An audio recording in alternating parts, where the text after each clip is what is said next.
இடைத்தேர்தல் நடைபெற்ற விக்கிரவாண்டி தொகுதியில் வாக்கு எண்ணிக்கையானது தொடங்கியிருக்கிறது. விவரங்களை வழங்குகிறார் நம்முடைய செய்தியாளர் வினிஷ். வினிஷ், வணக்கம். இது பற்றிய கூடுதல் விவரங்களை பதிவு பண்ணலாம். நடந்து முடிந்த விக்கிரவாண்டி சட்டமன்ற தொகுதி இடைத்தேர்தலுக்கான வாக்கு எண்ணிக்கை தற்பொழுது தொடங்கியிருக்கிறது. முதற்கட்டமாக முதல் அரை மணி நேரத்தில், அதாவது 8 முதல் 8:30 மணி வரை அங்கு பதிவான தபால் வாக்குகளை எண்ணக்கூடிய பணி தற்பொழுது தொடங்கியிருக்கிறது. இந்த பனையபுரம் அரசு மேல்நிலைப் பள்ளியில் வாக்கு எண்ணிக்கையை தொடங்கக்கூடிய நிலையில் இந்த 3 அடுக்கு போலீஸ் பாதுகாப்பு, பலத்த பாதுகாப்பு போடப்பட்டிருக்கிறது.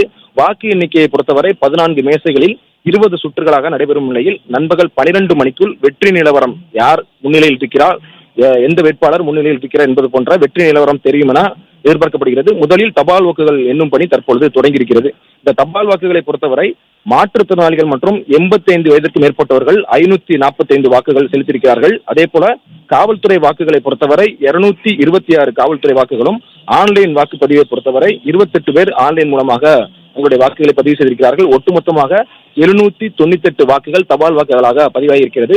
இந்த முதற்கட்டமாக தபால் வாக்குகளை எண்ணக்கூடிய பணிதான் தற்பொழுது தொடங்கியிருக்கிறது. இங்கு சற்று நேரம் முன்பாக இந்த மாவட்ட ஆட்சியர் பழனி அவர்கள் வருகின்றிருந்தார். அவர் முன்னிலையில் இந்த ஸ்ட்ராங் ரூம் திறக்கப்பட்டு அதன் பிறகு தபால் வாக்குகள் வைக்கப்பட்டிருந்த அந்த பெட்டி சீல் உடைக்கப்பட்டு செக்ரிகேட் செய்த பின்னர் தான் அனைத்து தபால் வாக்குகளும் பிரித்து ஒவ்வொரு மேசைகளின் மீது வைக்கப்பட்டிருக்கிறது. 2 மேசைகளில் ஒரே சுற்றாக தான் இந்த தபால் வாக்குகள் எண்ணக்கூடிய பணி நடைபெறும் என கூறப்பட்டிருக்கிறது.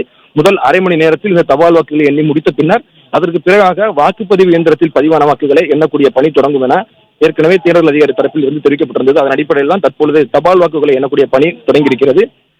சரியாக 8 மணி அளவில் தொடங்கக்கூடிய இந்த வாக்கு எண்ணிக்கை பணி 20 சுற்றுகளாக நடைபெறும் என கூறப்பட்டிருக்கிறது. அதன் அடிப்படையில் இந்த தொகுதியை பொறுத்தவரை 2,37,031 வாக்காளர்களில் ஒட்டுமொத்தமாக ஆண் வாக்காளர்கள் 95,537 பேர் வாக்கு செலுத்தியிருக்கிறார்கள்.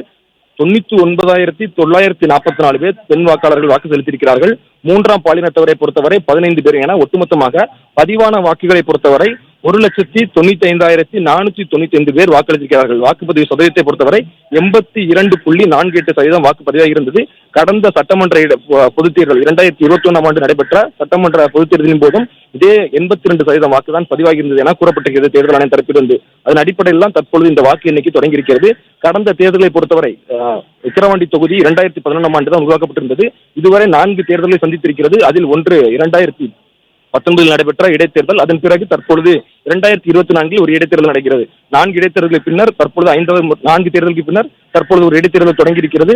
இடைத்தேர்தல் முடிந்த பிறகு வாக்கு எண்ணிக்கை தற்பொழுது தொடங்கியிருக்கிறது. தபால் வாக்குகளை தீவிரமாக இந்த தேர்தல் பணியில் ஈடுபடக்கூடிய அலுவலர்கள் மேற்கொண்டு வருகிறார்கள்.